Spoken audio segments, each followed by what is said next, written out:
Tumpah lagi. Tak boleh ke makan elok-elok? Macam budak-budak. Ini adalah kata-kata yang mungkin biasa dikeluarkan oleh ibu bapa bila mana anak-anak makan tumpah. Ataupun bukan hanya kanak-kanak, orang dewasa macam saya, hampir setiap kali makan, masalah yang sama akan berlaku, makanan tumpah ke baju. Mengapakah perkara ini berlaku dan adakah ini merupakan satu daripada simptom yang dialami oleh mereka yang mempunyai ADHD?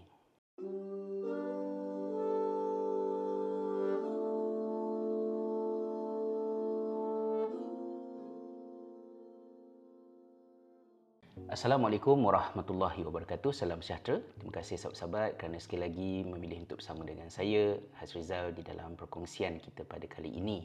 Tumpah semasa makan adalah perkara yang berlaku hampir setiap hari daripada saya kecil sampailah saya dah jadi bapa orang sekarang ni. Ada banyak kemalangan kecil lain yang turut berlaku secara rutin. Ketika saya bersekolah, antara kemalangan yang paling selalu terjadi adalah terlupa untuk meletakkan penutup pen, letak pen dalam poket dan baju saya penuh dengan dakwat. Saya tak tahulah dah berapa banyak baju yang kena marah dengan mak sebab kemalangan yang sama berlaku.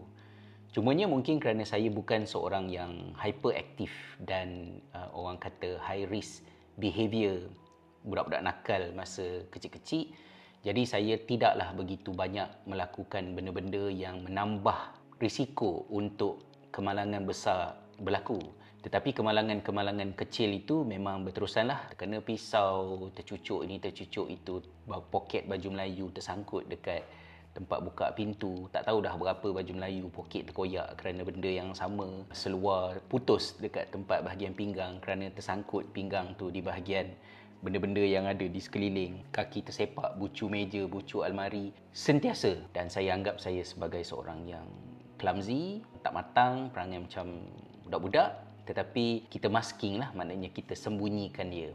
Jadi bila ada program, ceramah, bila berjalan tu sambil-sambil orang bercakap dengan saya ketika saya berjalan, selalu jugalah sebenarnya saya tak beri perhatian pun kepada orang keliling saya tu cakap apa, kerana saya sibuk memerhatikan di hadapan saya tu ada tangga ke, tak ada tangga ke, bila nak melangkah ke untuk mengelakkan daripada terjatuh.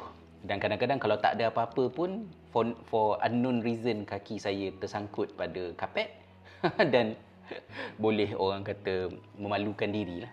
Bila kami berpindah ke Finland, saya makin kerap jatuh terlentang, dan ketika itu jatuh terlentang, berkemungkinan besar alasannya ataupun puncanya saya sandarkan kepada salji. Mungkin kasut tidak sesuai. Jadi bila saya pergi ke universiti, saya pergi ke kedai untuk membeli barang, perjalanannya sangat perit lah. Nak kena make sure tak jatuh, jalan perlahan-lahan. Pergi kedai, beli telur, balik satu para telur hancur. Saya terjatuh ke atas telur yang saya bawa ni tadi. Dan pernah hampir mendatangkan kecederaan yang serius bila mana saya jatuh terlentang di lorong kecil celah hutan kat belakang rumah saya. Dan bila saya jatuh terlentang tu, kepala saya hanya beberapa inci daripada akar pokok yang orang kata tajam lah, tegak dekat situ. Ekoran daripada kejadian itulah saya menganggap bahawa yang menyumbang kepada masalah ini adalah kerana kasut saya masih tidak sesuai. Jadi saya telah invest beli kasut yang paling mahal dalam hidup saya.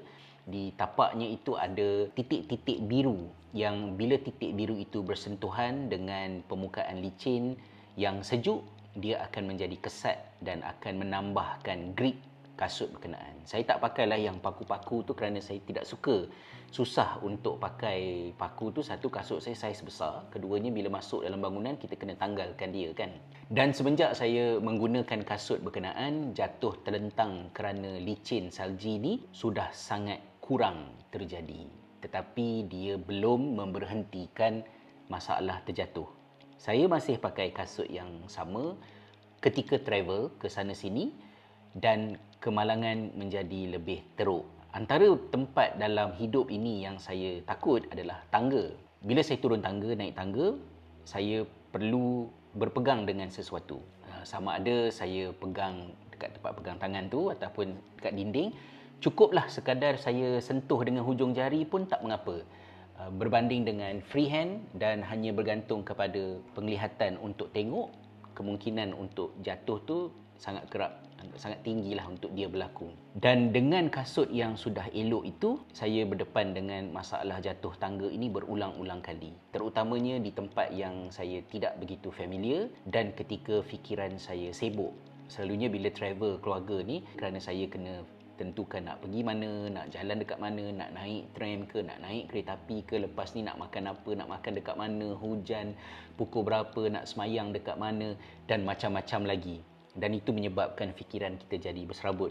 Antara kemalangan yang berlaku di Helsinki, saya dah nampak dah tangga tu dan dah bersedia dah untuk naik tangga tu. Tapi tak tahulah kenapa masih lagi kaki tersalah langkah, jatuh terterap dan muka saya terhempas ke lantai. Syukur Alhamdulillah cermin mata tak pecah. Saya sempat tarik anak saya dan itu mengurangkan sedikit impak ketika muka saya terhempas ke lantai. Benda yang lebih kurang sama juga berlaku di Amsterdam ketika saya dan keluarga kami pergi ke tempat kincir angin tu di stesen kereta api juga, ketika turun tangga di stesen berkenaan. Pada masa yang sama juga kemalangan yang lebih kurang begitu berlaku di University Durham ketika saya melawat anak saudara kami yang belajar di situ, Dr. Muzammil. Dah nampak dah tangga tu macam biasalah kan, tapi tetap juga terjatuh. Jadi bila jatuh banyak kali tu, memang kita rasa kecewa dan marah kerana kita hairan, apa masalah dengan aku ni kan. Nak kata tak berhati-hati dah hati-hati, tapi benda-benda yang silly, nonsense berlaku daripada semasa ke semasa. Bila memasak dekat rumah, saya memasak hampir setiap hari. Boleh dikatakan setiap kali memasak itu kemalangan berlaku. Tangan saya terkena pisau, terpercik dengan minyak, tumpah ke lantai, tumpah ke dinding.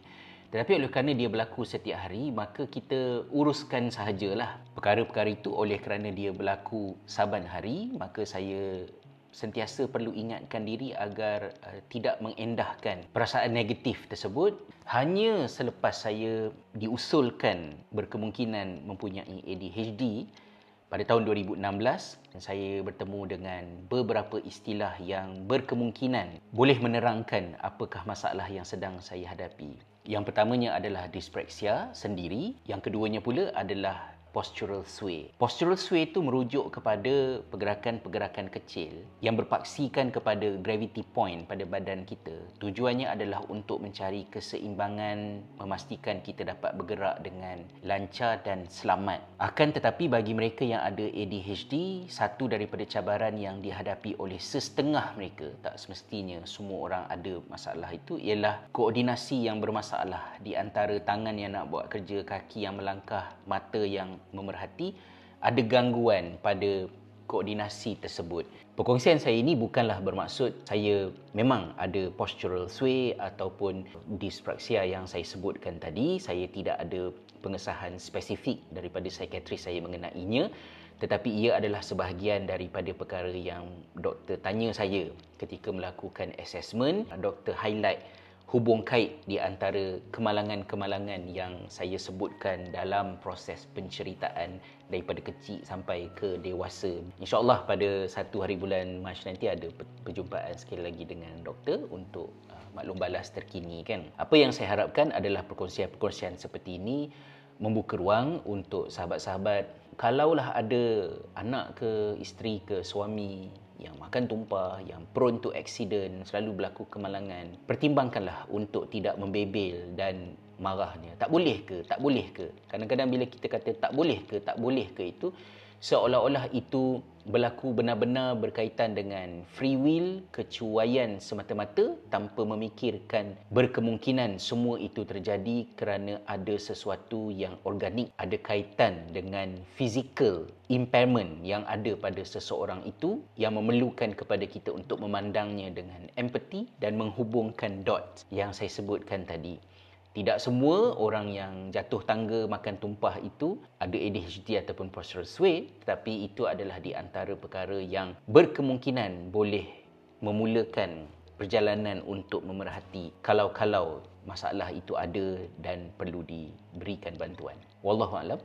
Assalamualaikum warahmatullahi wabarakatuh.